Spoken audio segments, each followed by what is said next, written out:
Hari ini saya nggak puas. Nggak puas sebagai prinsipal. Cuma menjadi pertanyaan saya melihat dari trik ya tadi itu kita mau dikelabui. Kan? Ya. Jadi Presiden Joko Widodo mau mencoba mengakali kita dengan cara melakukan kepres. Nah itu dia. Jadi nanti kepres itu dia bersembunyi di balik ketiak kepres. Ya, itu tadi. Tapi dengan keahlian Prof. Egy dan teman-teman, Alhamdulillah akhirnya hakim mau berpikir dengan akal sehat dan menerima itu. Bahkan juga membuka ruang untuk merevisi dari jabatan presiden menjadi pribadi Joko Widodo. Ya kan? Jadi sekali lagi ini kan sayang sekali. Tadi pagi Bung Rijal Fadila menulis tentang jasa palsu sama dengan presiden palsu, ya kan? Nah, mudah-mudahan ya kan pada sidang berikutnya. Ini proses sidangnya terbukti. Sudah terbukti bahwa jasa palsu sama dengan presiden palsu. Presiden palsu tidak boleh bersembunyi di bawah ketiak kepres. Ini kalau mau jahat aja, ya kan gitu ya. Kepres pun di bawah undang-undang. Kepres di bawah undang-undang, dia bisa mengakali seolah-olah kepres lebih tinggi dari undang-undang. Ada dua undang-undang HIR sama HIR dan itu dia. Jadi menurut saya sebagai prinsip mengajak kepada kita semua rakyat Indonesia, inilah konsekuensi jasa palsu, presiden palsu, akhirnya melahirkan presiden yang penuh dengan tipu-tipu. Sekian. ini kemenangan rakyat. Yes. Rakyat menang. Satu, berhasil mengganti majelis. Itu ini bukan perjuangan ringan. Itu jangan dilupakan itu. Para penggugat sejarah semua berjuang. Kita semua yang hadir sini berjuang mewakili rakyat, dan itu sukses. Majelis yang kurang benar, tidak benar diganti. Satu, kemenangan rakyat. Amin. Kemenangan rakyat kedua adalah bahwa Jokowi terpaksa harus nanda tangan. Itu kemenangan rakyat, memaksa Jokowi. Tanda tangan basah. Itu tanda tangan basah, ya.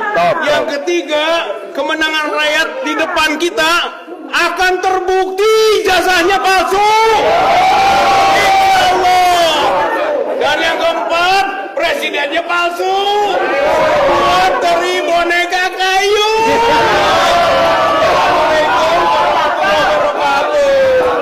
Topik. Ya udah agak mendingan mikirin ini. Ini sudah masuk ke bulan keempat. Tapi ada hasil yang luar biasa hari ini. Hakim berani memutuskan mestinya seperti apa tuduhannya, gugatannya, dan wakil Jokowi harus seperti apa. Nunggu memasuki bulan keempat. Jadi strategi ngulur-ngulur waktu habis napas juga. Karena pengacara kita nggak mau main-main terus mundur. Tolong dipikir. Nih hakimnya besok diganti pecat lagi yang mutus. Bakal dimarahin. Karena kasihan hakimnya majelis yang pertama kenapa mundur? Karena ngusir Jokowi perwakilannya nggak benar. Dia mabok. Yang ini ntar dimaki-maki lagi nih. Atas saya dimaki-maki lagi. Seknek nelfon. Itu siapa yang mutusin begitu? Jadi tolong doakan hakim yang ini, walaupun menunggu 4 bulan untuk membuktikan sekedar ngasih lihat ijazah gua susah amat sih. Tapi kalau memang ada ya susahnya apa? Tapi tolong paham, kalau bukan berbohong ya bukan dia kan? Karena bawaan bawinya memang berbohong. Ini menarik, nggak sepele. Kalau sampai ketahuan dan harus membuktikan dia berbohong, dua, dokter andasnya ijazahnya apa, insinyurnya ijazahnya apa, nggak usah ngomong yang SMA lah. Terus lagi daftar ke KPU sebagai capres, ijazahnya apa? Jadi KPU-nya kena juga. Karena anaknya sekarang pun sudah daftar nggak benar diterima oleh KPU. Jadi mari kita rame-rame walaupun 4 bulan bersyukur. Terima kasih buat tim pengacara, khususnya rekan saya Prof. Egy ini. Lanjut dan Anda diminta adil terus. Terima kasih. Wassalamualaikum warahmatullahi wabarakatuh. Doain. Semangat untuk semua rakyat Indonesia, terutama untuk emak-emak yang hadir tetap konsisten dan selalu istiqomah ada di perjuangan ini. Di Jokowi palsu atau ijazah palsu tetap sama. Yang jelas kita bangga dengan lawyer para advokat yang ada di samping saya. Beliau berhasil menerobos masuk sampai ke titik keberhasilan saat ini. Bapak Jokowi, Anda harus menandatangani semuanya dengan tanda tangan basah. Kami tunggu di sidang berikutnya. Jika tidak bisa, Anda out, tumbang, dan Anda dideklarkan sebagai presiden palsu sedunia. Oke. Itu saja. Terima kasih untuk semuanya. Saudara-saudaraku sebangsa dan setanah air, pertama-tama mari kita menundukkan kepala, kita mengucapkan innalillahi wa inna ilaihi raji'un. Telah berpulang ke rahmatullah salah satu bapak bangsa, ekonom ya, seorang legendaris, seorang begawan ekonomi yang hati dan jiwanya diperuntukkan untuk Indonesia tercinta hingga akhir hayat masih tetap garang menselepet atau apa? Menselepet ya orang-orang yang di dalam pemerintahan itu sudah melanggar daripada sumpah dan janjinya sebagai pejabat negara. Oleh karena itu sebelum saya ngomong, mari kita sama-sama membacakan Al-Fatihah. A'udzubillahi minasyaitonirrajim. Bismillahirrahmanirrahim.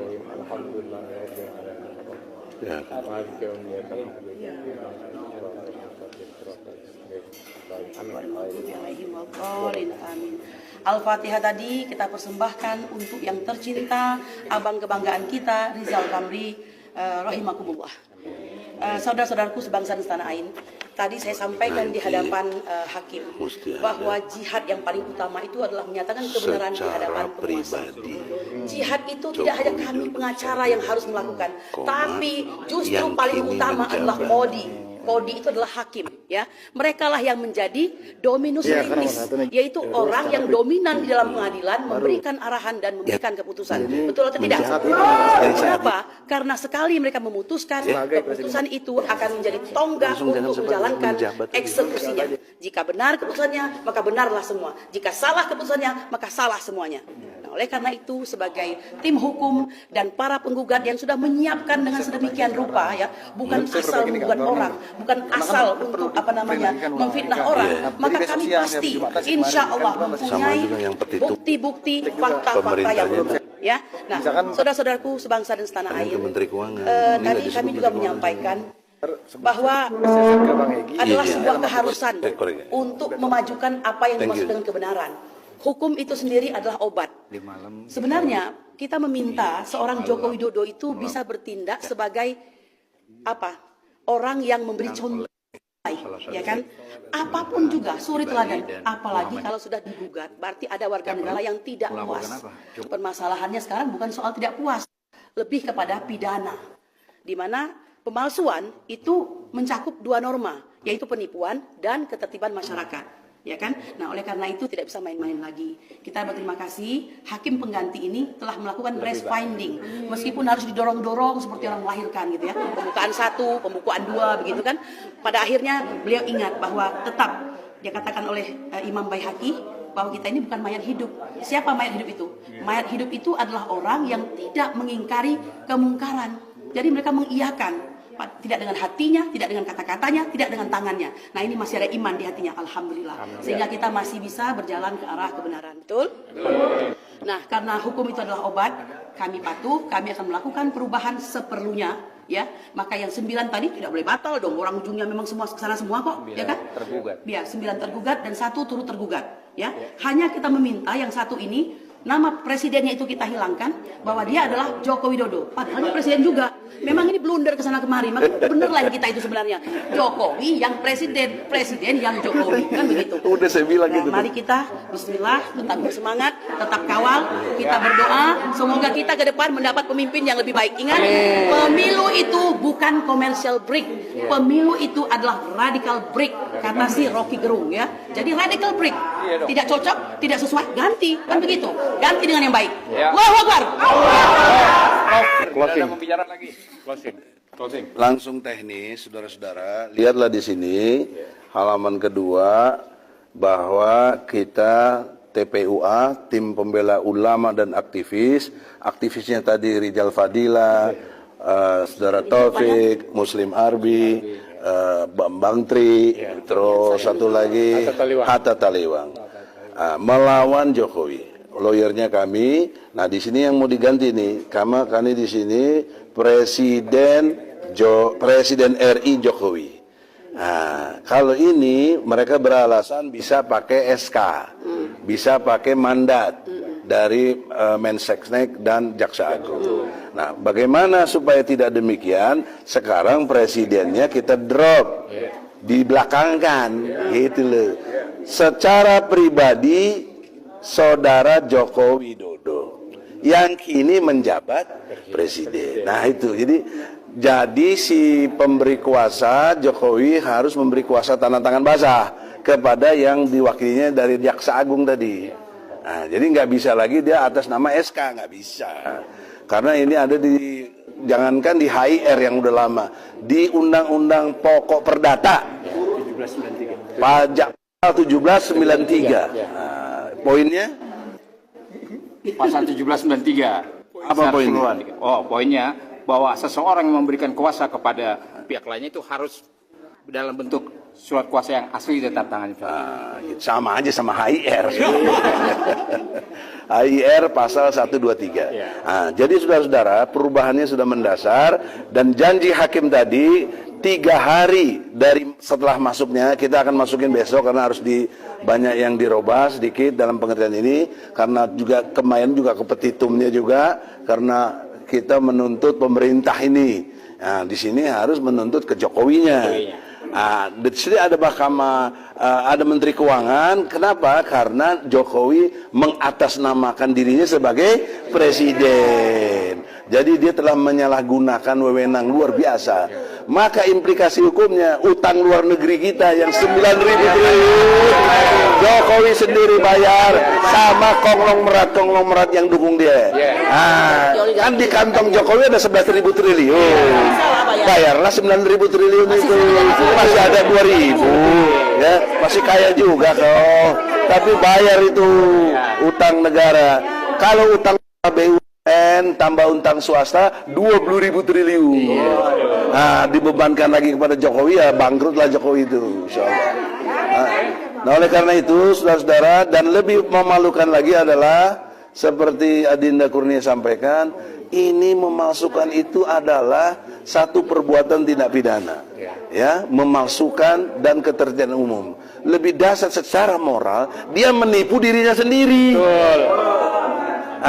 Tukang tipu seperti ini ada dikatakan dalam surat Al-An'am, ayatnya 123. Akabiro mujrimin. Jadi pembesar yang jahat. Kejahatannya apa? Menipu. Ya, Al-An'am ayat 123. Jadi lengkap, hukum positifnya ada, dibuktikan dia menipu, di Al-Qurannya juga ada. Nah, jadi kloplah saudara-saudara, tinggal kita berharap ke depan untuk supaya ada perubahan. Jadi kalau betul nanti minggu depan dan seterusnya, ya mudah-mudahan sebelum pemilu udah kejelasan, ya, udah ada kejelasan Jokowi ijazahnya palsu. Sampai hari ini pun sudah jelas. Tadi kan saya tantang, kau jaksa, kau mewakili Jokowi, mana ijazah aslinya? Nggak bisa bawa dia, nggak bisa bawa. Orang waktu di Solo aja nggak bisa bawa, apalagi di sini, gitu. Saya kira demikian. Semoga umatnya takbir. Assalamualaikum warahmatullahi wabarakatuh.